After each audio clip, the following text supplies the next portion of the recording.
What's up? What's up? What's up? What's up? What's good, everybody? What's going on? What's going on? Oh man, happy Memorial Day to everyone. Hope everyone had a great weekend. And me, I just been, working and watching the NBA playoffs. I've been watching all of the games for the most part. Uh, and the Knicks play tonight. Tonight is game four. This will be the second game out in Indiana. So I will be watching the game later on this evening. Been watching a little bit of F1 too. The race in Monaco was out this weekend, and it wasn't a bad race. It's actually my least favorite race of the year because you can't really pass. It's not many overtakes in that race, but I know it's the most popular race of the season. I call that the billionaires race. It doesn't really matter unless you're a billionaire with your yacht out there. But yeah. So let's talk into some boxing, man. There's a. I want to start out with talking about Emmanuel Navarrete. He had a fight the other week against Charlie Suarez, and I was never able to make any content on it because I didn't see it live. I saw it just a couple of days ago. I just went back and watched the fight. I didn't want to wait until too much time went past before I addressed the fight because I know there was a lot of controversy in that and in there. So I wanted to speak a little bit on that. And then I also wanted to speak a little bit on the Josh Taylor card as well, where we saw Moses Atama. I'll speak on him later in this video here. But I wanted to speak on a few fights from this past weekend, and including the previous weekend. And we'll go on from there. It's not going to be a long live today. I'm not expecting a lot of viewers today because there's no big name fights on this video here. But I wanted to address a few things. First of all, this coming week, there's not any major fights this weekend. Nothing major, but there's a few good ones that's going to be on this weekend. And I would like to say, I would tell you guys, it's going to be starting with early tomorrow morning. I know it's Wednesday, it'll be Wednesday tomorrow, but it's a Japanese fight. And you know how those fights go. They're normally they're starting 3, 4 in the morning Eastern time. And this fight between Eduardo Nunes and Masanori Rikishi is going to be a good fight. I know neither one of them have huge names. I've seen Rikishi fight. I've seen Nunes fight. I'm expecting some knockdowns at the very least. If someone doesn't get knocked out, I'm expecting one, if not both, of these guys to get dropped throughout the fight. All right. It's going to be really, really early in the morning. Yoshiki Takei is also going to be defending his title as well tomorrow. So I'm going to try to get on early to cover at least events. Okay. Don't hold me on it. But I'm going to try to get up early in the morning and jump on because I think the Nunes Rikishi fight is going to be a really, really good fight. All right. So I'll, if you see me on, just look out for me. I might jump on early in the morning. Also you got MJ Akhmadaliev. He's going to be defending his title. Or I'm sorry, he's not defending the title, but he will be fighting Luis Castillo this weekend on the 30th. That's going to be Friday. All right. He's fighting out in Mexico. We got a card with Bektemir Melikuziev. He's going to be fighting as well. And then you have the Amazon Prime PBC card with Caleb Plant and Jamal Charlo. They're not fighting each other, but they both will be returning on the same card as the main event and co-main events to build up their fight against each other. Hopefully they both win. I mean, I think Caleb Plant struggled in his last fight against a guy that we didn't know of, against Macumbi. And got dropped, got hurt, got buzzed in that fight. And in Jamal Charlo, he's already been inactive. He's been dealing with a lot of struggles, a lot of mental struggles and stuff like that, depression. So Thomas Lamana is fighting him tomorrow, and I'm expecting Jamal to win, but I also don't know where Jamal is at this stage of his career. It's hard to really call it. And even to only have one tune-up fight just to fight Caleb Plant in the very next fight, Jamal's not really proven at super middleweight, and he hasn't been in the greatest mental space, and he hasn't been active at all. So me personally, I believe he needs more than just a tune-up because he came back already to fight Jose Benavidez for a tune-up. Okay. He basically for a welterweight, or super welterweight.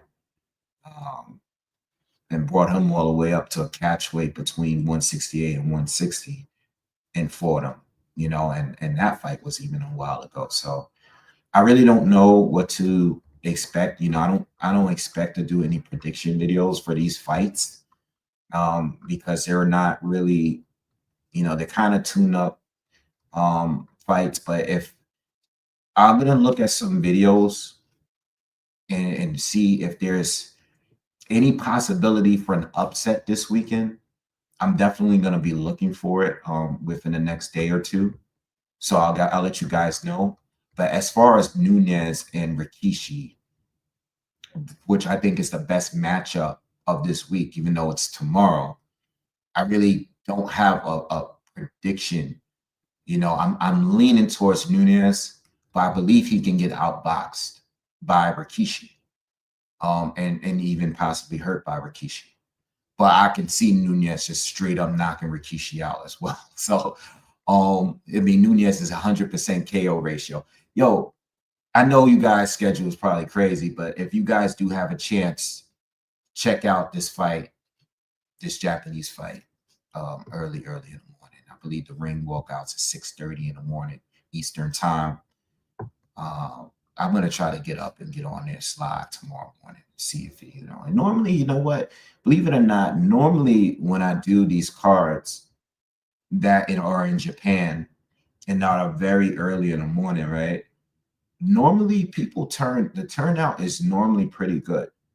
The turnout is really good. I know not just when Inoue is fighting, but with sometimes when some of the other fighters are fighting, people normally are up and they turn up, and I think that's pretty dope. All right, because I know I have a majority of American following. I do have a lot of UK following too. But for the Japanese fights, people actually do turn up for fights. I think that's pretty cool. All right, so let's talk about a few topics here. Let's start out with Emmanuel Navarrete, Charlie Suarez. I just seen the fight the other day. I just seen it. No, actually, this was yesterday morning. I was home watching it. Yo, is it me? Or is Emmanuel Navarrete having consistent drama in his fights? Because I heard about what happened. I didn't know the details, but I heard that there was some controversy involving a cut in his fight with Charlie Suarez, right? And, I didn't watch it until yesterday morning. And I was thinking to myself, like, when I watched it and saw what happened, what went down, it was like, damn, like, this is another, like, controversial or, one of those fights that Navarrete just, and I'm referring to, like, him losing the upset against Denis Beranchyk, right? Him having that draw against Robson Conceição, you know what I mean? One that many people wasn't really expecting. I wasn't expecting. He did his thing against Oscar Valdez both times, for sure. But it was those other fights in between which had people talking. I mean, even when you go back to the Liam Wilson fight, right? He got dropped against Liam Wilson. And Liam Wilson is not like even really a puncher. You know what I'm saying? So it's been like some drama in a lot of the recent Navarrete fights, and this adds on to it. So I seen the fight, and I'm watching it now, and I'm like, all right, Navarrete comes out fast, first round, boom, boom, boom, got this guy's nose bloodied up and everything. Like he's clearly doing his thing. Like he looks like he's, like he normally does in a fight. Power, awkward angle punches. The defense looked like he's improving on it. You know what I mean? He was slipping a lot of punches.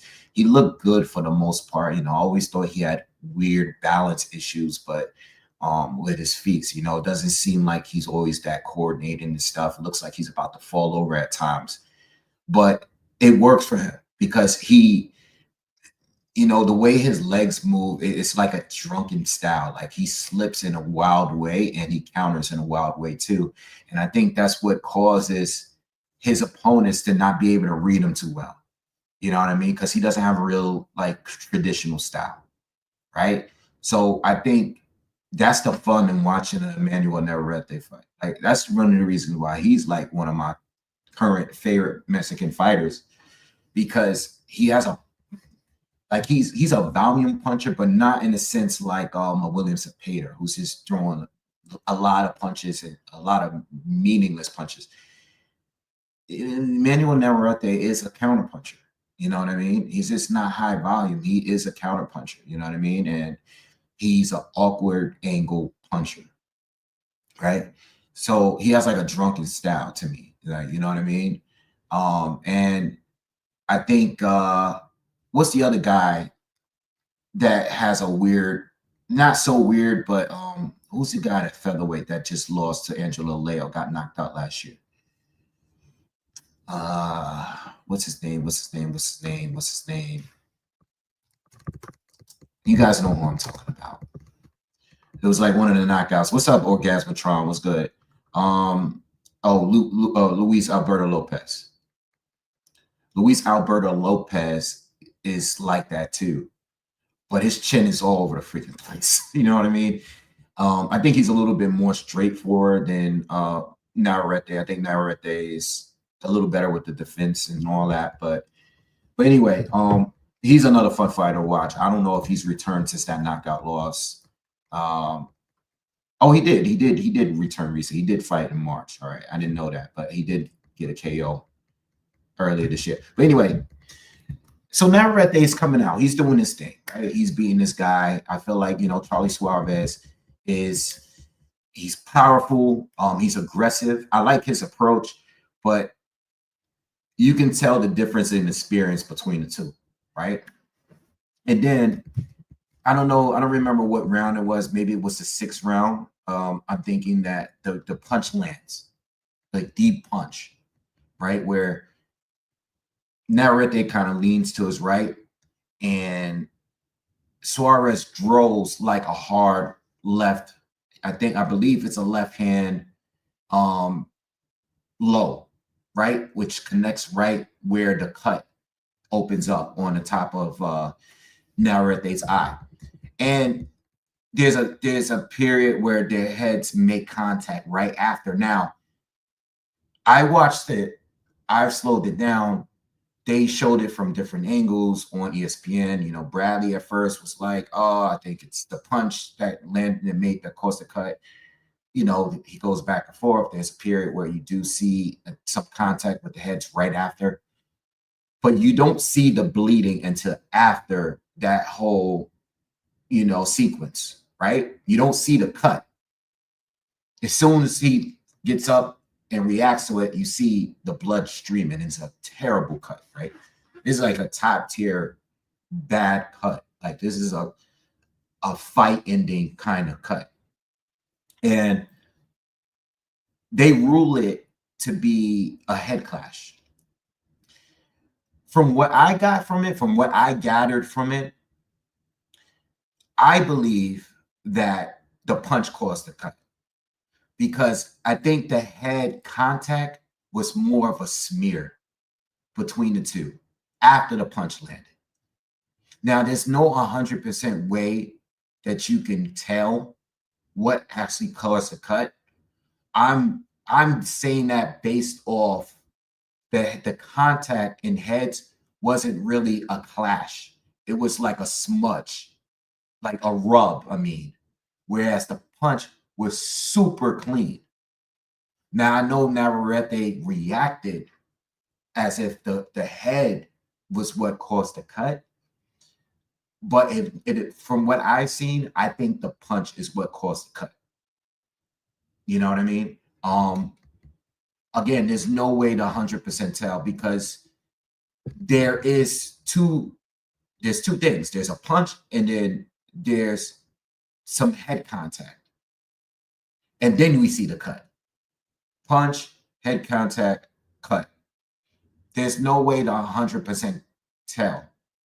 But what I am saying is that at this point, they rule it as a head clash.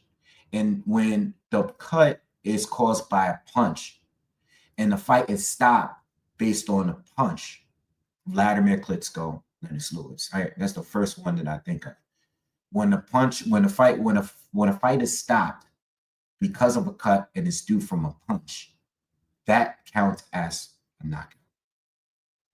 But because it was ruled as a head clash, then they go to the scorecards, which Navarrete was clearly winning on points at that time. But Suarez, the momentum started changing and going towards his favor because that cut was so bad that Navarrete couldn't even see. He was just rubbing his eye the entire time from that 5th or 6th round or whatever. I think it was the 6th round. The 6th round, I gave to Suarez. Or whatever round that caused the cut, I gave that round to Suarez. The round after, I gave that round to Suarez. Right after that, they stopped the fight and they went to the scorecards. And a lot of people are calling it a robbery because most people believe that that punch or that cut was caused from the punch, and they stopped it because the momentum went back into Suarez's favor. And this is why we got our overreaction. And there's a technical decision win for Emmanuel Navarrete because of this cut. All right, so that is how everybody sees it. In my opinion, whether they rule this decision, or not, I think there should be an immediate rematch. I think that is enough to make an immediate rematch. You know what I mean? I just think so. And I know, again, going back to what I was saying about Emmanuel Navarrete, I know recently he's been having these fights where, close fights, the loss and everything. But I think they should have an immediate rematch. I do. I don't think it's 100% clear, but I think it's about 80% clear maybe that the punch was the true reasoning behind the cut because of the impact of the punch. It was probably the hardest punch that was landed in that fight. And I don't think the head clash was a real head clash. I think they made contact, but I think it was more of a rubbing against the heads instead of a clean knocking, from, that would cause a cut. So yeah, I'm going to read some of the comments here. Orgasmatron says they did the thorough review and they indeed saw it was caused by the punch. Ref ruled it head clash though. Yeah. I think they did do it live. They did it after the fight too. They slowed it down. I thought it was from the punch, but it wasn't until they slowed it down after the fight where it looked like it was more of a rub against the head. They didn't clash heads. They rubbed their heads against each other. You know what I mean? I don't think that caused the cut. So I think with that being said, I think they should have an immediate rematch, because that was a huge punch. And I think Suarez, this is a part of the game. You know what I mean? It doesn't matter if you're winning or not. When you get cut, it changes everything about the fight. And this is why I have to go back to the Lennox Lewis Vladimir Klitschko fight, because it looked like at that time for Myra, and I certain fights I have to watch I watched that fight live, right? I probably watched that fight once in the last 20 years or whenever it happened, right? It probably has been 20 years. I probably watched that fight once. I think certain fights that I watched as a kid, I gotta watch as a YouTube boxing analyst since I'm so much more educated on the sport than I was at the time that I seen it. But I always think about that fight when I think of cuts and fighters that had the advantage in the fight until the cut went down. And then it seemed like, Lennox Lewis was winning, after cut. At least that's what I remember it as. Um, but I would like to, I probably at some point would go back and watch that fight. Keyshawn De Los Santos. I'm going to do a breakdown on that fight soon. I'm going to do a breakdown on that fight soon. But I'm leaning towards Keyshawn. I like Keyshawn right now. I like the momentum he has. He's starting to figure out his power.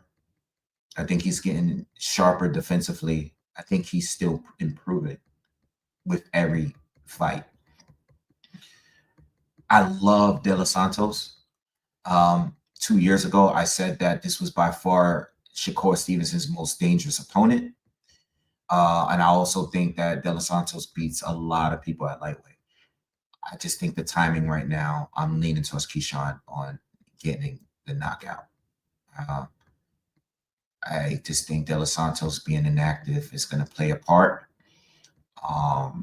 It's been 2 years since that, almost 2 years since that Shakur Stevenson fight.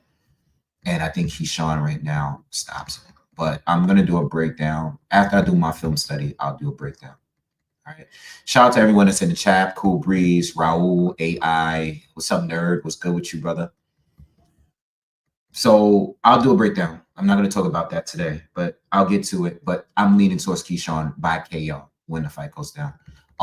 Another card. Let's talk about the other card real quick. I was watching and I'll speak briefly on this fight. What was the fight? What was the fight that I lost some money on? I lost money on Nate Collins and Lee McGregor. Right, I had Nate Collins to beat him by points.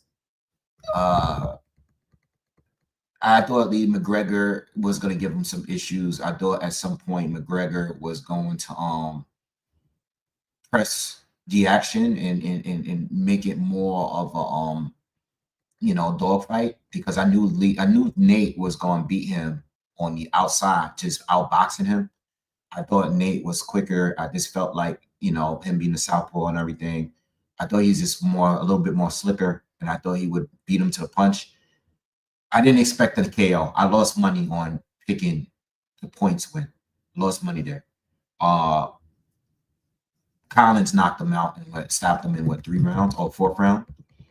Dropped him a few times. There's been a lot of fights lately, and I can't think of all the examples, but I'm gonna tell you like this: there's been a lot of non-KO guys that's been winning by KO rate lately, like when they step up. Even like guys like Keyshawn. Keyshawn has popped to me, but he's never been like a KO guy. But it looks like when these guys step up in opposition, they're stopping dudes. But in a lower opposition, they're not. They're taking it to points. And it's been a lot of that lately. And this is another fight where I picked wrong. I guess I picked the right winner, but I picked wrong when it comes to the bets, because Nate has never been a puncher type of dude. I had seen his couple of fights before this fight, and Lee, he's lost, but he's never been stopped or anything like that. I didn't think he was gonna have an issue going the distance with Collins, but he did. So I got to be very careful about that in the future, because a lot of these guys have been getting stoppages. And that's why a lot of times, most of the times, I be going straight up. I try not to do too much with the how he's going to win the fight type of thing, because there's a lot of times where you're not expecting the KO, but the KO comes, and it comes quick in domination fashion. And I said this about Keyshawn recently when he fought Keyshawn fought Barenchik. The KO didn't surprise me there, but it was the fight before that when he fought the big the guy that came in super overweight that gave Hitchens all that trouble. What's his name? Gustavo Lemos. When he destroyed him the way he did, I wasn't expecting that. Not the way he did it. You know, I actually thought it was, I was actually worried about Keyshawn going to that fight just because of what we saw with Ryan Garcia and Devin Haney, because it looked clear to me that Lemos actually blew up in weight on purpose. And then it looked like certain guys miss weight, and there's certain guys that look like they, you know, strategically wanted to be heavier going into a fight. But anyway, yeah, that's all I really wanted to say about the fight. Nate Collins looks good. You know, he's definitely looking like he can be a top 126 fighter at some point. I still believe that the division is a toss-up. I think Rafael Espinosa is clearly number one for me at this current point. But as far as the number two spot, you know, I'm leaning towards Stephen Fulton to be the number two guy. I think, you know, Fulton already has beaten Angelo Leo. I think he would beat him again. And I'm leaning towards him to beat Nick Ball if they were to fight. You know, I think Stephen Fulton, I know Nick Ball beat this guy, Ray Ford. But on the defensive level, I think Stephen Fulton is better than Ray Ford. And I think he would do better with the aggression of Nick Ball. So I'm leaning towards Fulton. But I think Rafael Espinosa is number one. I think it's pretty clear. You know, and there's other guys there. You got Bruce Carrington, of course. You still got Robesi Ramirez out there. You got Raisa Lean. You got some other fighters out there. But Nathaniel Collins is definitely a guy that I'm looking forward to see him step up. Maybe he should step up against a Raisa Lean. You know what I mean? Because Lean has been kind of quiet since he lost to Sam Goodman. You know, he's been, the buzz hasn't been much buzz with him. So I think he definitely needs to get a fight that's going to get him some notoriety. And so does Nathaniel Collins outside the UK, maybe. All right. All right. Let's talk about Josh Taylor. I really wanted to talk about him, and then I'll speak on Moses and my thoughts on him.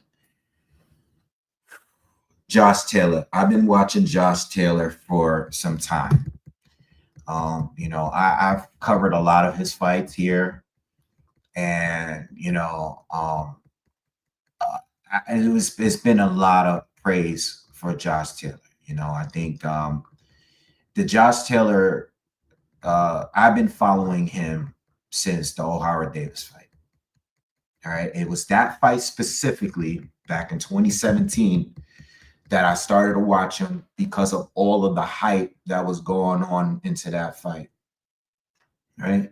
All the hype that was going into that fight, it made me pay attention to it because both of them was, they were undefeated at the time. And, there was a lot of back and forth between the two, and it caught my interest and it made me watch the fight. And after Josh won, I paid attention to his career. Even O'Hara Davis, I paid attention to his career moving forward, and he went on to do good things. Winning, eventually winning undisputed at the division. Regis Prograis at the time was my favorite fighter at 140. This is after Bud had moved up. Regis Prograis had became my favorite fight there, and he's still one of my favorite fighters right now. And Josh Taylor was up there for me too, because he's dope, right? Because he was good. He's good to watch, and he got some good wins. But let me say something. Josh Taylor never was that good of a boxer. And when I say that, I mean, like, there were fights where he was clearly getting outboxed. And in order for him to win the fight, he had to be the better dog. He had to outwork his opponents, or he had to just turn it into a brawl, and he had to win that way. You know what I mean? It wasn't just always boxing. He was getting outboxed by Posto. He was getting outboxed by Prograis, right? There was a point in these fights where he had to turn it up. and made it a war. And that's what won him the fights. But he was younger at that time. He was younger and he was easy. He was younger and he was able to make 140 a lot easier back then. You know what I'm saying? So it was a time where, you know, there was he struggled in the fights against really good fighters because Postal was still in his prime at that time, and I thought Postal was a really good fighter at that time.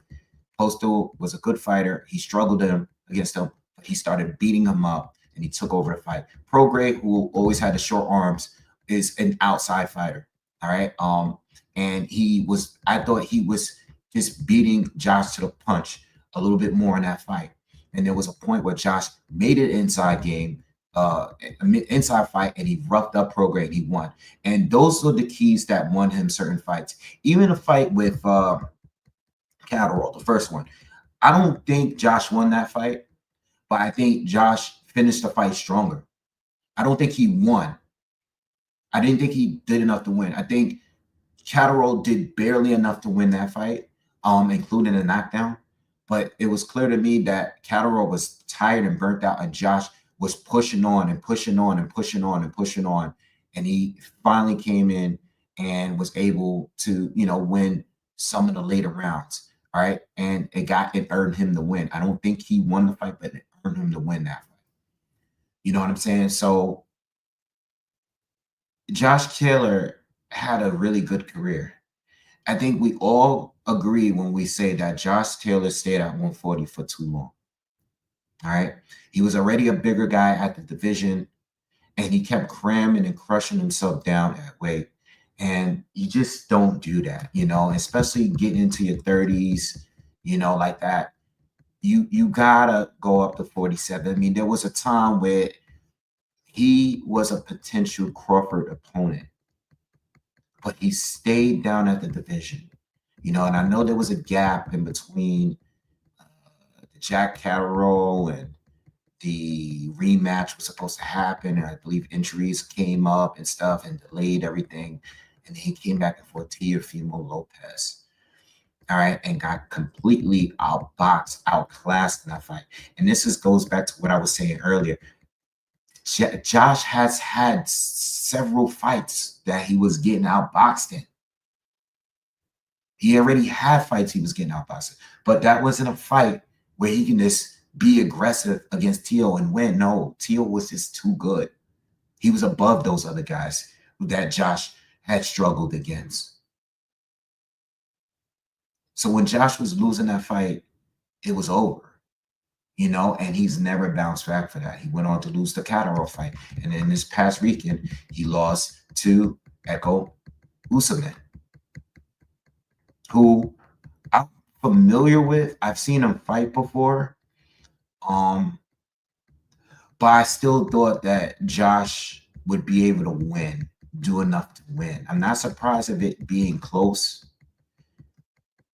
but I thought on a decision, especially in Glasgow, I thought he would win, but he didn't. And I watched it, and I don't think he won. I thought it was close. I think Josh pulled away with a lot of the earlier rounds for the majority of the first half of the fight. But after that, he lost. Like, there was the cut. And I just think Usman was just in clear control from that mid round to the rest of the fight. I just think that he was the aggressor, and Josh, who normally would pick up the later rounds and put the pressure on. Normally, when he does, it would win him back in the day. He's 34 years old now. You know what I mean? He's just now getting to 147. It's too late. It's too late. And he doesn't have the dog. He doesn't have it. I didn't see what he normally would do in the later half of fights. He didn't do. He had to rely on his boxing alone. And that's not enough. That wasn't enough. A prime Josh Taylor would have won this fight for sure. What I saw yesterday, he still has some of the same abilities. Like when I was watching the earlier rounds, because I didn't watch it live, I watched the other ones live. I watched Collins fight live, and I watched the Moses fight live. I didn't watch the Josh Taylor fight live. So I already knew he lost. But when the fight started and we were like up to round 4 or 5, I was like, well, Josh is he's clearly winning. Like something he would have to really, really mess up to give this up. And that's exactly what I saw. That's exactly what I saw. You know what I mean? And should he retire? Well, that's really on him.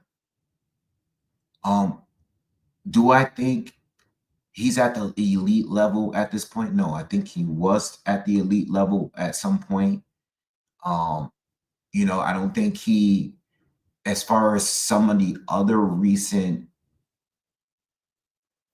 undisputed guys, I don't think he was at the level of some of the top tier guys like Canelo, you know, uh, in a way, Crawford, Usyk, Bivol, Better be I wouldn't put him at their level, but I remember doing pound for pound lists back then, and I always had him towards the end of my pound for pound list, even though he was there and even though he was undisputed. Because I don't, him, Haney, and Charlo, who were recent undisputed guys, I don't believe that he's there on the same tier as those other guys I just named. I think the other guys I just named are clearly the best fighters in the world. Whereas I think Josh did it, and I think his run was probably the most fun to watch. I think his run, and I think maybe Usyk's run, probably was the most fun to watch because they went direct straight into the other top fighters in the division at that time. But I've never believed that Josh Taylor was on a skill level as those other fighters because Josh Taylor to me was always getting outboxed, but he found ways to win, which made him great in that sense. But talent wise, I never seen him look like those other guys I just named. Those guys are clearly the elite guys in the sport. Whereas guys like Haney had moments where he looked really good, but I never considered him to be like in the same breath as those other guys. Same thing with Jamel. Somebody asked me on the live the other day, and I thought it was probably the most ridiculous question that was asked on me recently. Why Canelo doesn't get as much credit for fighting Jamel Charlo as he's getting to fight Terence Crawford. And I was like, it's pretty easy. Like Terence Crawford is clearly one of the best in the world. Clearly. And Jamel Charlo was undisputed. But there's a difference. There's the super elite and there's, the elite in that division at that time. And it's just a difference. You know what I mean? No one was asking for that fight. Do you see what the odds are? They're close between Canelo and Crawford. Whether you think they should be or not, there's a conversation being had right now is who's more talented between the two. Charlo, Taylor, and even Haney. Haney still has time to prove whatever he's going to prove in his career. He has time. Jamel, I've seen the transitions in his career. It's been like this the whole time. You know what I mean? It's never been shooting straight up. It's more like ups and downs in between. You know what I mean? It's just a difference. So I don't just rate all undisputed champions the same. That's just not the rational way to look at it. You know what I mean? So that's just my opinion on that. So with that being said, Josh Taylor, what does he do from here? It's really on him. I mean, at the end of the day, Josh Taylor has a name and he's still going to sell tickets, especially in his backyard where he lost, he's still gonna get people to come out and watch his fights. I'm sure there's people out there that's going to come up at 47 that still would be interested in fighting him. Um, but I don't know, I mean, even if they run this fight back, right? I'm not even sure if he can beat this guy because again, he would have to be it would really have to be a dogfight. And I don't know if he wins a dogfight based on what I saw from him the other day. Do they even run with the rematch? If they run with the rematch, this guy beats him again. I think he's just gonna he's gonna even lose more stock, you know? So it's really hard to call. It's really hard to call. All right. I'm reading a few of your comments before we move on. What's up, Goat YouTubian? Fresh BX, what's up, bro? He says it's crazy how boxing changes. When Canelo didn't want to take the fight initially, he literally said he wouldn't get credit for Crawford. Yeah, but money talks, and you're getting 80 million to fight this guy Skull, and you get 150 million to fight Crawford. Who's gonna turn that down? No boss is gonna turn that down. He didn't really want to fight Canelo, and in the beginning, Crawford didn't either. To be fair, if we're being fair, we're gonna be 100% honest. Crawford didn't want the fight neither. I'm talking about the very beginning. He didn't want the fight neither. So I mean, the fight is happening now, and there's a demand for the fight. And the reason why I'm not as against this fight as I was against other 2 division jump ups in the past is because I think Crawford legitimately has more of a shot at beating Canelo than Mikey Garcia did against Spence. I said this the other day.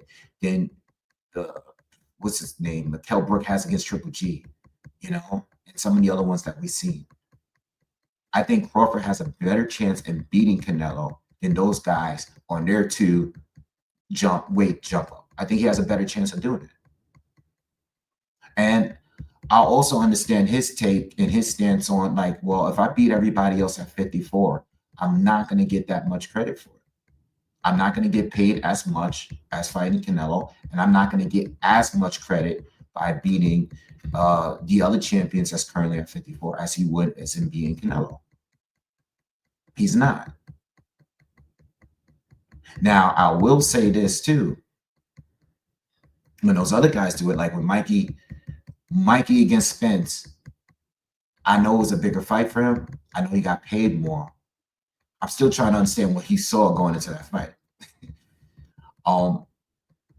But the pressure was on for him to fight Loma. And losing to Loma, in my opinion, would be a harder loss than losing to Spence jumping 2 weights. Losing to Triple G is not as hard as losing to Spence because Spence was already in the mandatory before that fight. You get what I'm saying? So there was a direct opponent in place before those 2 division jumps. You know what I mean? There was an opponent in place, and those guys decided to move up before even letting that fight happen. We never got the Lomachenko fight with Mikey Garcia. And by the time Kell Brook fought Spence, half his face was already broken. You know what I mean? Whereas Crawford is fresh. I mean, again, I can't get mad at somebody for turning down $150 million. What I will say and what I do not like about this, not that, I want to get in the way or be hating on somebody's back, but what I will say is that I don't like the fact that Turkey is throwing that much money at Canelo, even like the Benavidez fight, for example, for him to fight William Skull. If you guys, I said this about the PBC the other year, when Canelo went over there to fight Jaime Munguia, right? And the other guy, Belenga. Why are you guys giving him a bag, 40, $50 million or whatever you paying him? And Jermell Charlo, why are you giving him that bag to not fight David Benavidez if David Benavidez is your guy? So if you're going to pay a super big bag, make him fight a real opponent, which was David Benavidez at the time. That's my issue. 80 million to make him fight a runner, a guy that we knew was going to run in the fight. We knew Skull was going to run. He's a Cuban fighter. He's not a big puncher. What else is he going to do? He can't do anything. But that's the fighter they set everything up to happen that way. So in my opinion, I think if you're going to pay him upwards of $80 million, it shouldn't be against the William Skulls of the world. But if they're going to pay him that much, 150 to fight Crawford, why is he going to say no to that? He's going to say, no, Crawford is not good enough for me. I don't think that's realistic, guys. It's just not. I mean, it's not realistic for him to turn that down for that kind of money. It's not. But if it's true that he really wanted 200 million to fight David Benavidez, if that's true, then yeah, that's outpricing yourself to not take a fight, you know. But we talked about that earlier. All right, but yeah, we'll keep it moving from there. Fresh BS, I trust that Mike can fight too, by the way. I'm consistent. All right, that's cool. I mean, I think everybody did, you know, except diehard Spence fans, you know. Damon Wester says he wasn't running. We got to stop the Navarrete. He was sidestepping, which is called boxing. We got to stop casual talking points. Who wasn't running? William Skull wasn't running. I think that was. I don't think when you're not throwing punches, it's considered running to me when you're not like making a miss and actually countering. You know, like people call Lara running. That wasn't running. What Lara would do. Lara was hitting him with straight left hands to the face all night long. Skull was not doing that. I don't know what Skull was doing.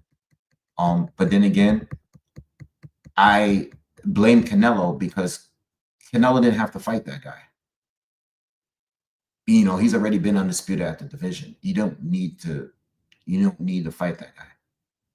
All right. I don't think what Skull was doing was boxing. I mean, that's not a narrative. I've seen it with my own eyes. I blame the both of them. But again, Canelo did not have to fight him. And Canelo didn't feel like initiating neither. It was a terrible fight from both stances. And I said it that night. It was a terrible fight from both. It's a terrible fight. And Canelo that night looked like, I don't want to be bothered with this. You know, there was times where he just backed up. He's like, yo, I'm not doing this with you tonight. If this is what you're going to do it, I'm not going to do it. I'm not going to deal with it. You know? Rocky Austin says justice for Charlie Suarez. Yeah, I think they should run it back. I think I'm not with all the overturning stuff. But if they were to do it, I'm not with the overturning thing. Not in this situation. I want them to just run it back. You know what I mean? Run it back. You know, order the rematch like, you know, the section of bodies normally does when there's some sort of controversy. Just run it back and let's see who can really win the fight. You know, that's just the way I'm looking at it. You know, Fresh Beer says the fight's happening because of Crawford, though. My stance is I don't care about who wins because it's based on popularity. He got his popularity from beating welterweight, and that's a justification for it. Well, the fight is happening because of Crawford. Crawford definitely wants it more. Okay. But I think most of us are not fans of the two-way jumps. And there are other fights that people want to see between them both. I think, for me, Canelo Benavidez at one point was one of the fights I really wanted to see. And this is before Canelo became undisputed. That had always been the fight I wanted to see more. But anyway, Joey says, "Hey Wave, who you got between Berlanga and Suarez?" I'm still leaning towards Berlanga for now. I'm still leaning towards him. I'm not sold on either one of them, but I'm more sold on Berlanga than Suarez for now. All right, but I've never been sold on me. Any video that I've done breaking them down, I've never been sold on either one of them. Silas says Usman is 36 years old, Josh is 34. But yeah, Usman looked like the fresher 36 years old. Crawford looks fresher. He's older than a lot of guys he faces. He was older than Spence, but he was a lot fresher than Spence. I mean, it is what it is.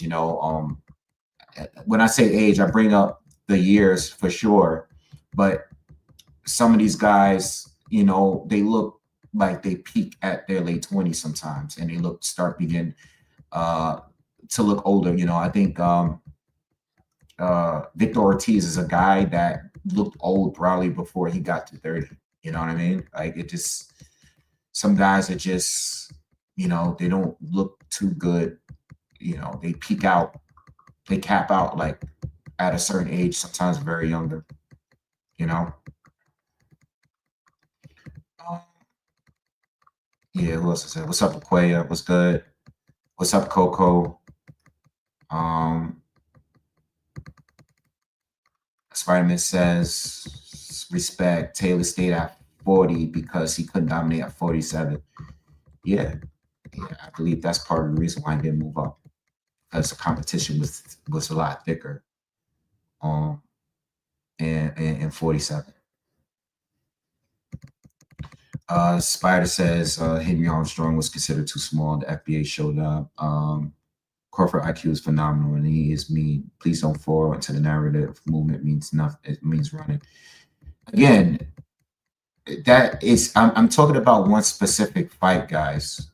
One specific fight where I think someone ran.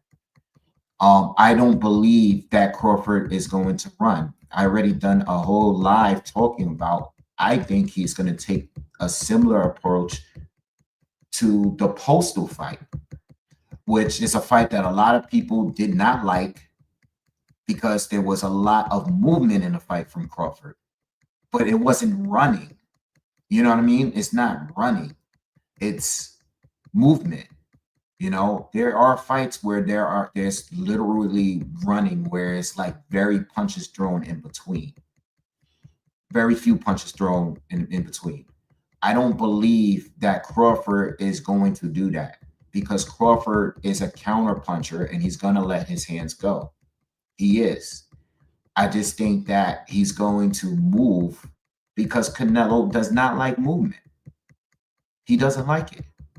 And another thing is too, because I didn't even mean to talk about this today, but I heard that Canelo had boots in his training camp. And I guess he was sparring with boots. I think Stephen Fulton tweeted that, right? I don't think boots fight like Bud. Now when it comes to sparring, I understand it's preparation. You get a guy that is a southpaw, and you try to mimic, the future opponent in preparation and stuff. But I don't think that what Boots do is what Crawford do. I mean, I understand they both switch, but I don't think they fight at all. So, I don't think they have the same styles at all.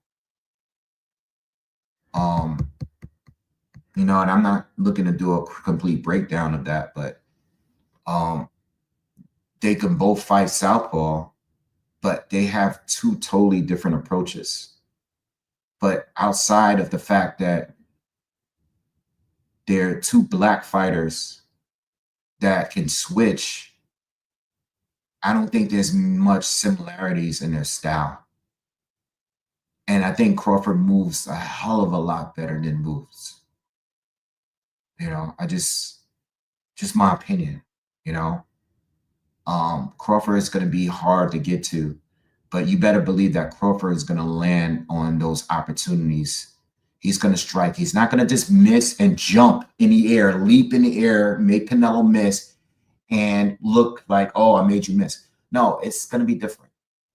Crawford is going to throw when those opportunities are there to hit Canelo. You know what I mean? So no, I'm not pushing a narrative. I don't know why people are saying that. There's no narrative being pushed. Skull ran and Canelo did nothing about it. That's why it was such a shit fight. That's what it is. Canelo, I'm not defending Canelo because Canelo didn't have to fight the guy. But Skull didn't do much of anything in that fight neither. And it was just a shit fight. And that's it. You know, just like the other fight. Haney don't fight like that. And he didn't need to. Haney does not fight like that. I've heard people say Haney's a runner. Haney's never been a runner. Haney's always let his hands go. Haney is not a huge puncher, but he's not a runner. He's never been a runner. Okay, that performance against Jose Ramirez, that wasn't a Devin Haney that I watched. I've never seen Devin Haney fight like that. And Jose Ramirez didn't look good neither, but that's why he was the opponent. You know, he's making everything about being at 140. You, Josh Taylor, you guys want to sit around at 140 forever. That's on you. You're not in your prime anymore. So you going up to 147 now is not going to make you improve dramatically as a fighter. You're far past your prime. You know? Yeah, I know Mountaineer says Josh Taylor is known to be a heavy drinker on the weekends in the local area and not going to help longevity. Yeah, I know that about him too. I know that about him too.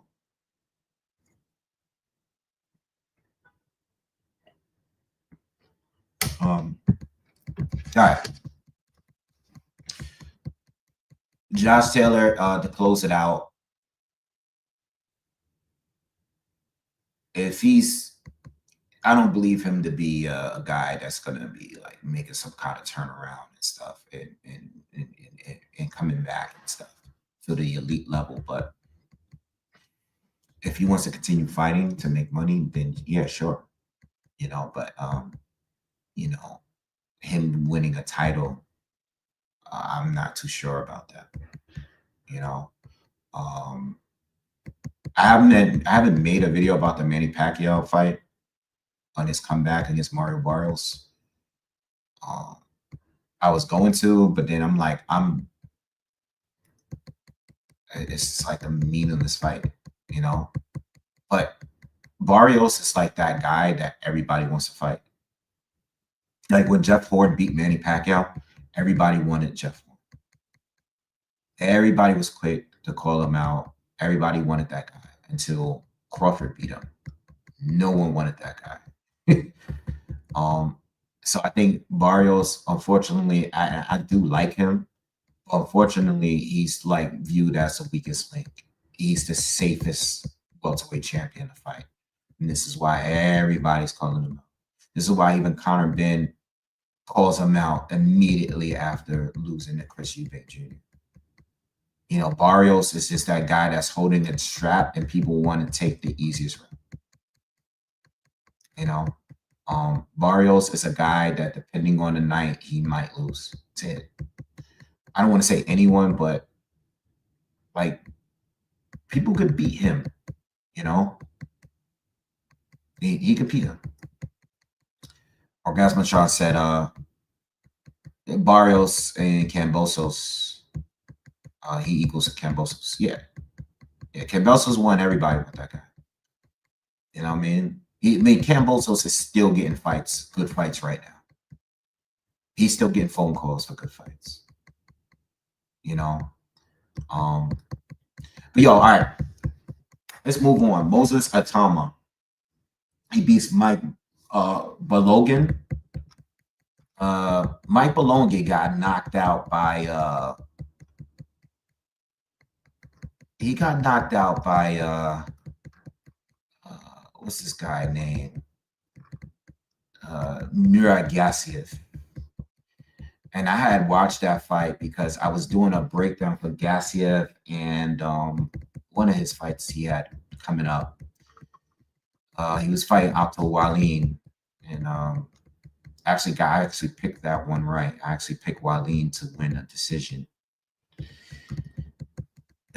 I mean, I hate to do this, but I'm just gonna be real. Like when it comes to Moses Atama is, as far as prospect wise, as a prospect and as a guy that was making content while Joshua, White, and Parker were prospects. I remember specifically when they were prospects. I remember their earlier fights. I remember just a good time when they were undefeated and they were basically building up to fight each other, which they have, right? I remember that time, you know. It wasn't about, I mean, Wilder and Fury was already in the game. But those three came in roughly around the same time. There was history between Dillian White and AJ because they fought in the amateurs and there was video footage of that fight. Then you had other fighters that came up over the years. Some of them didn't really make it too far. You know, we recently just seen Johnny Fisher get knocked out. You know, there were other guys that came up through the amateur years that just didn't seem as promising, right? Moses is definitely, as a prospect, the best looking prospect that I've seen over the years to me. I don't know how far he's going to go, but right at this moment, he looks better than all of those guys, how they looked when they were prospects. Moses looks way better than all of those guys. Like whatever his record is right now, he's 12-0. Whatever he was when he was like 8-0, you know what I mean? And up to now, he looks better than those guys. Like when I watched that knockout, and I know Mike Balogun is not like no world beater or anything like that. I was a little bit more impressed with the fight before that against Dempsey McKee. But when he knocks these guys out in the way that he does it, it's just like, wow, every single time. Even Jared Anderson, who I was like really high on, you know, I just think that they just went the wrong direction. And who, you know, fighting Martin Bacoli at the time. I just felt like Moses is just, he's way like that, that hook, that step back, like check right hook that he did in two of the knockdowns. I was like, whoa. Like I was watching it over and over again in slow-mo. And I was like, I can't believe he can move like that as a heavyweight. You know what I mean? I just, you know, for him to be 254 and to move that quickly and that swiftly, to be able to have to slow down a punch from a heavyweight is pretty damn good. Now, obviously, I don't know if he has a chin. Every single time there's a prospect and they're moving like the way they're moving, like this, and there's a lot of hype behind them. The one thing I ask is one or two things, right? Is he has a chin, and two, if this becomes a decision type of fight and he has to go to 10 to 12 rounds, how does he look? Because when Edgar Berlanga was knocking all of these guys out, 16 fights, excuse me, 15, 60 fights or whatever it was, first round knockouts, right? There was never a point in that like streak that I was like, yo, this is the next guy. Because I just seen him just bullying a bunch of weak fighters. I think when Moses, when he does it, it just looks like elite. You know what I mean? Like it looks like he will beat some of these elite fighters right now if he got the opportunity right now. And I know that's a gamble. That might be something that I have to retract later. But he looks like he can beat some of the top tier fighters right now. He does look like that. Again, I don't know if he has a chin. I don't know if he can go to rounds. You know, I don't know if he looks good when he's facing adversity. But let me say this: if he doesn't have a chin, he doesn't fight like he doesn't have a chin. There's some fighters that fight like they don't have a chin. A lot of people say that about AJ. A lot of people said that about Devin Haney. There's a lot of fighters out there that people thought that uh, they didn't have a chin, but they didn't fight like they didn't have a chin. You know what I mean? He looks like a fighter that's willing to take risk. He's taking risk. Now he hasn't taken risk at the highest level yet, but he fights, and some of the punches and the exchanges he's had have been risky, you know, positions where he could have gotten counter. You know what I mean? So I think out of the current guys, and I'm talking about Jared Anderson, I'm talking about what's that curly afro dude that's here? The American one that is I was just talking about him recently. He just had a fight.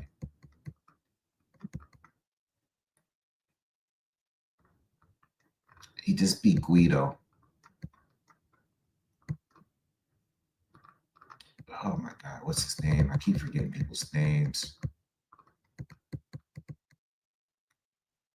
Richard Torres. Oh yeah, Richard Torres Jr. Yeah, Richard Torres Jr. You know, again, he's a really good fighter, but I mean, that wild style is gonna just go. Is how far is it gonna take? You know what I mean?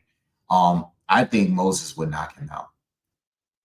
I think he will walk right into a hook, like we saw, like even like that fight yesterday. Because I kept rewatching, like and slowing points down.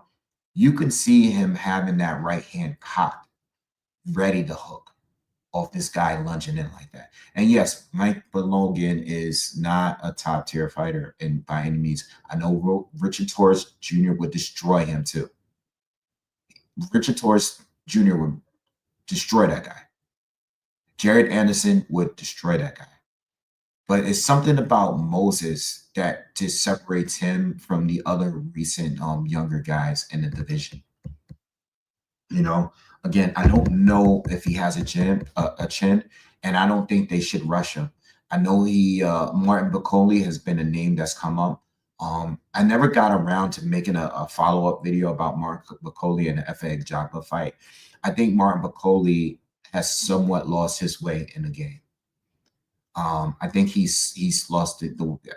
I think he is just not motivated. He's going to be one of those fighters that I believe is just not motivated. I think he lost his motivation when he won that big fight against Gerald Anderson.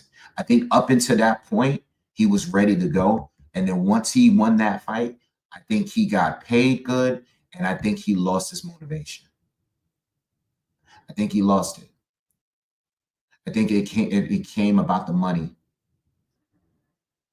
You know, it became about the money. He got thirsty for the Joseph Parker fight, and he got knocked out for it. But when I saw that he only lost 10 pounds fighting FA Jogba, some of you guys were here. I know you guys remember me saying this before the fight. I said, this is a nightmare for Martin Bakoli, and he just gave F.A. Ajagba an opportunity to win that fight. And I think Ajagba won the fight. I think he edged it, maybe 6 rounds to 4. I think he edged it. I know they made it a draw. But it was either 6 rounds to 4 or 7-3. I think that Martin Bakoli has lost his way. I think sometimes people, they get that first big break and they don't know.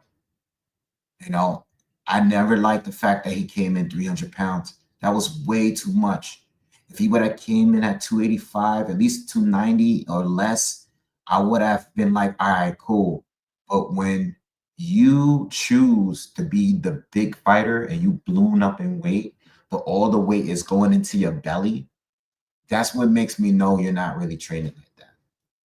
And this is why his name is being attached to Moses Atamo right now.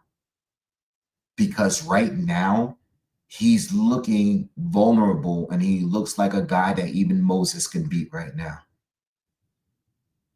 Because Moses is trying to hurry up and shoot his way to the top because he wants to either beat the Tyson record, or maybe the time has passed for that, but maybe beat Tyson record as the youngest champion ever, or at least become number 2 as the youngest heavyweight champion ever. I know he's trying to shoot up fast, but I personally believe that there's 2 things. He needs to get in the ring with a gritty heavyweight that is going to take his power. And you know what? That may not be anyone because he's very, very fast. But he needs to get into someone that has a good chin and that's likely to outwork him. And when I look at the list of heavyweights right now, there's not many guys like that right now. There's just not. Martin Bakoli could have been that guy, but again, I don't know right now. Bakoli is looking like he's slipping. And there's really not much there. Because I do think he beats a lot of these guys that's up there right now. Whatever happened to Jalolev? I'm looking down box. What happened to his buzz? Like he just kind of like at one point his name was brought up with Jared Anderson and like Richard Torres Jr. That guy no one talks about that guy. Is he even still fighting right now? Oh, that's what happened. Okay, he fought recently, but he didn't fight at all in 2024. That's what happened. So he was active. He had a couple fights in 2023. Didn't fight at all in 2024. And just fought in April of 2025. That's not good. And, he's one of those guys that was a good amateur. A lot of fights in the amateur. He's 30 years old right now. He's not like young. He needs to get it going because I think Moses has already surpassed him in the rankings that quickly. Yeah, he has to get it together. Yeah, he has to get it together. Yeah, I like Moses. I'm currently in the front seat of the Moses Atama train right now, the hype train. I'm there, and listen, he might mess around and get exposed like a lot of other fighters do, but I see something different in the other guys. I see something different. Again, if he doesn't have a chin, which may get exposed at some point, then that can change because it's not about getting dropped to me. It's not about just getting dropped and losing a fight. It's also about how do you look moving forward after that loss or after getting dropped? Do you get dropped in a fight and fight scared? You know, when Jared Anderson came back from losing to Martin Bacoli, he didn't look like he's the same fighter. And he was already questionable on how far he wanted to take his career. So mentally, he didn't look like the same guy. So it's not always about getting dropped or getting buzzed and getting caught with a good shot. I mean, this is a heavyweight division at the end of the day, but it depends on how you look moving forward. How are you gonna lose? Like, look, like, you know, when you get caught or get, you know, have to take a knee or get dropped in a fight. You know what I mean? And then some guys get buzzed by fights, but they have great recovery too. You know, a lot of guys will catch a good shot and get buzzed or get hurt or even get dropped, and they normally continue and push forward.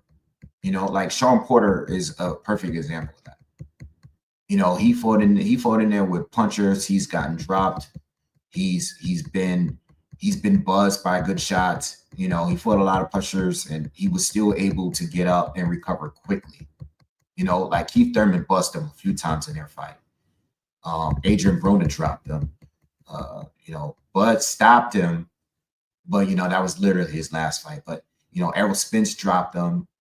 I mean, I don't know. But Moses, he has a lot of opportunities in there. I don't see a Richard Torres fight happening right now because I think like usually these guys don't put each other against the other like guy that's coming up. They normally don't do that. You know what I mean? They normally like Top Rank is going to make sure Torres continues to improve. You know, they're not going to put him in there with a Moses right now, just like they didn't want to put Johnny in there with a Moses. You know what I mean? Like Johnny Fisher, there was some hype behind him in the UK. Um, you know, but they were trying to do was get him to win against a notable name, which was Dave Allen, and that ended up just turning out to be a disaster for Johnny Fisher. I think Moses, though, they are going to step him up. Maybe, yeah, Mike G says a Jagba. I think that would be a good test. You know, I think a Jagba would, but there are top guys that's not going to want to take that fight because they feel like they're in a position to get a better fight. You know, some of these guys are not going to want to do it. They're just not going to want to do it. I think the proper step up is in the Jagba. You know, I know he might want to fight Joyce. You know, or I could see a Kevin Lorena fight.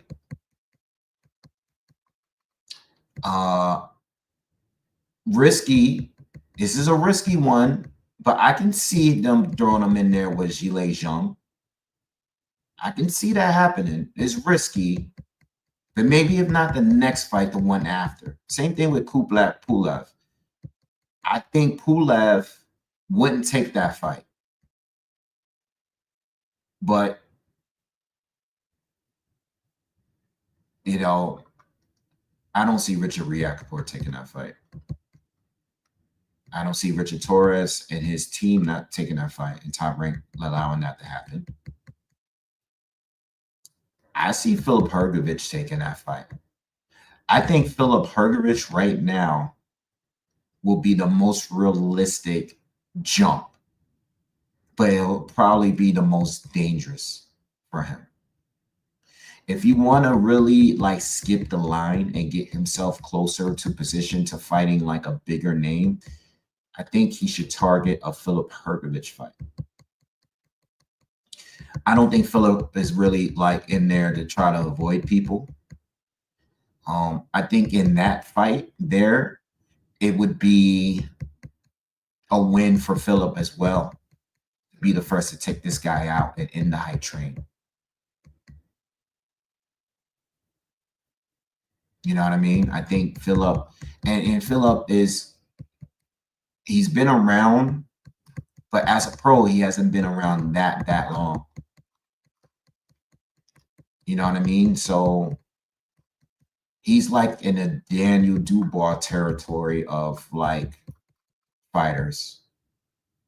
You know, as long as they've been fighting pro. I mean, even though he's older than Daniel Dubois, was an amateur for a lot longer. See, I would say Fabio Worley, but Worley is trying to get to that same level. You know what I mean? So I'm not saying that Worley wouldn't fight him, but I know Worley's looking for a big fight at this point. And he got Huni coming up anyway. And that's it. I don't want to go any further because everybody else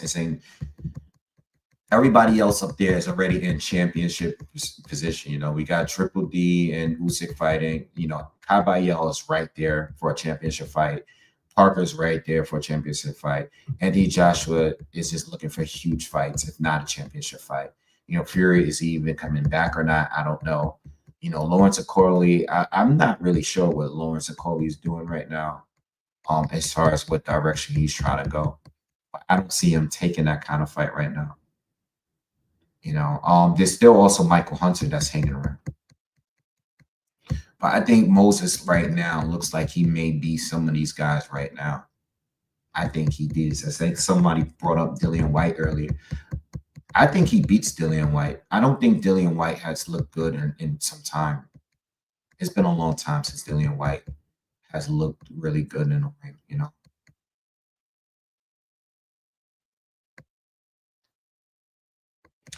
What's up, AO? He says the problem with putting Moses in with an established boxers is they all got experience on him, and it's questionable if Moses is ready for the step up. Yeah, well, I don't know what they're gonna really do. Are they gonna try to keep moving him slowly? If they do, then some of these names are irrelevant. You know, I think, you know, at the very most, if that's the case, I can't see them putting him in the ring with anyone above like a Tony Yoka or maybe a Kevin Lorena next. You know, yeah, I can't. Maybe Fa Jagba at the very most. So I get what you're saying, but they're trying to find that median of where it's like dangerous but still safe. You know, they're trying to like step him up, but they don't want to go too far up. You know, so I really don't know what they're going with this. Tackle says give him a David Hatterley, both young and in prime. David Hatterley. Let me see. Who is that? Who is that? I don't know who that is. He said that Hatterley? I don't know. I'm not familiar. Nothing's coming up. Oh, David Adelaide. Oh, yeah. I mean, I think they try to make that fight, right? I think they try to make that fight. I'm not sure, but David got to run that fight. They got to run that fight, that rematch back because of the controversy between him and this guy TKV. They got to run that back. But David Adelaide would be a good fight. That would be a good fight. That'd be a good matchup. I'm leaning towards Moses in that one. I'm leaning towards Moses in that one. You know. Yeah, man. I see Moses beating a lot of these guys right now. All right, but he is to me right now currently my top young heavyweight fighter. I think he is at the top, you know.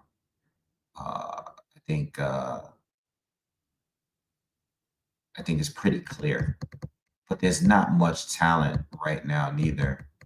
You know, there's really not that. It's been I want to say since the most recent big names like the Wilders, the Furies, there's no one outside of Triple D um, that has really secured their spot on the next wave of heavyweights. He's the only one so far since those other big names. Everybody else has, there was like they got railroaded at some point. I'm still waiting for somebody else to really secure this spot because right now I feel like the other guys are still like kind of holding it down. And I'm talking about the Usyks, the Furies, the Joshuas. You know what I mean? I think Triple D is the only one that's really put himself in that position to possibly take over. Ajit Caballero. I think he's but he's not young neither. He's been around for a while. He's just getting hyped up now because of the recent wins, but there hasn't really been anybody, it's not many people, but I think Moses is definitely the top for the new younger guys. Yeah. What's up, Starfucks? How you doing? All right, guys, I'm gonna get on out of here, man. Again, I might log in early tomorrow morning just to cover this fight with in Japan tomorrow morning between Nunez and Rikishi. So I'm just I might jump online and cover the last two fights maybe. So check me out. If I join up, I'll try to get up early and hopefully I don't drink too much from watching this Nick game. This Nick games be having me, man. I've been going. I mean, I've been going out. I haven't been this much into the NBA playoffs in a long time. I think last season and then now this year, even more so than this season than last. But I think last season has really started making me pay attention to the league again. I still think it's gone soft. I do hate the flopping. I kind of want the older guys to go. They've had their time. I'm talking about LeBron, Curry. I love those guys. Man, I love those guys, but I kind of want them to go. Like I want the all of the lights to be on the newer guys like Ant-Man and SGA and Joker. I want the focus to be on them. I don't want them. I don't like when they talk about LeBron all season, or Curry all season. Like, there's other players out there that's doing more work, that's doing better. They're younger. I think we just got to move on, from that. And it's been really, really good watching how I like that the first seed teams, and I know as OKC is a first seed team in the West, but I like how some of the other top teams have lost already. The Boston Celtics lost, Cleveland Cavs lost. Some of the other teams in the West, like the Nuggets, other championship teams that has been championship teams in the past has lost already. They're out. I like that. I don't like when it's so predictable. Who's going to win every round. I like the comeback wins. I like the huge upsets. So it's been very interesting. So I have been like watching the game. Sometimes I watch them here. Sometimes I just be like wanting to go out, have some drinks, and watch the games out. All right. So it depends on how I feel. I might get up early in the morning and cover this fight in Japan tomorrow morning. And I still, I'm on the F1 racing stuff too. So I've been watching the races, every week or every other week whenever they have them and stuff like that. Sometimes I'm thinking about like making content on that too, just because like I've been heavy into that. But it's just hard with time management. Fresh BX says we taking it tonight. Well, I hope so because the Knicks play better on the road. You know what I mean? We play better on the road for whatever reason. I went out for that first game one. That was a nightmare watching that game. But we play better on the road. So I like the chances of us winning again tonight. But if we do win it again tonight, I hope it's not in the way that we won the last game. I hope that we can have a better start and have a closer game by the end of the first half. Because I think even in the third quarter, we were still like down by 15 a few times in that quarter. So I'm hoping that we don't have to get in a desperate situation where we're forced to come back in the fourth quarter. I'm hoping that, we keep the game tighter. So if we have to push in the fourth quarter, it won't have to be like the way we did it the other day. And I know we've won a lot of games. I know we won Boston games like that, but I think it's dangerous when we keep relying on the fourth quarter to come and make our runs. Because we lost those first two games based on how poorly we did in the fourth quarter against the Pacers. So, hopefully we can make something happen tonight. And hopefully if we do win tonight, hopefully we can win it in New York on Thursday. You know what I mean? Yeah, but I'll be going out to watch the games, but I do not go anywhere near downtown. I don't want to be anywhere near that. Once I saw what they did in Midtown when we beat the Celtics that night, I was like, nah, I ain't going to the city no more. Like, nah, I'm gonna go somewhere that's low key and chill, away from Midtown. I'm not going downtown. I'm not going Midtown. I'm either staying uptown or go to like Queens or something like that. I'm not going anywhere near Midtown, downtown. I'm good. So, but yeah, just everybody be safe, man. Especially New York is out there, especially if we win. Yeah, man. Yeah, Star Fox. Yeah. I mean, we used to always talk about Philly, and all these other cities that used to, Boston, Philly, how they would win and smash up their cities. Like, nah, my boy, a friend of mine was telling me he said he gonna park his car near Madison Square Garden just because he want a new car. He said he's gonna park his car and put a bunch of Pacers stickers over it so they could smash up and destroy his car, and then his insurance have to give him a new car. Like, nah, man, I ain't going nowhere near downtown. Imagine being stuck down there and you can't get out of it because it's too crowded. Like, nah, I'm good. I'm good. Yeah, but New York has been wild. New York was never like that though. Like this is a newfound, like we haven't been like that. You know what I mean? Like we weren't like that when the Giants won the Super Bowls back in 08 and 2012. We have not been like this. Like the way they are right now is crazy. It's crazy. Like we were a little bit like this last year, but this year it's crazy in New York right now. It's crazy. And the longer they go, the longer to go, they keep winning. If they beat the Pacers and we make it to the finals, they're gonna go crazy again. For real. But I'm gonna get out of here, man. Y'all have a good night, man. The game is tonight and fight early tomorrow on on the zone. Early in the morning down in Japan. All right, so I'll probably be covering it live. I'm 50-50 with it. If you see me on, I'm on, but I'm not getting up super early. I'm gonna try to get up at 5 and see if I can jump on this live. All right, so I'm out of here. Y'all have a good day. Peace.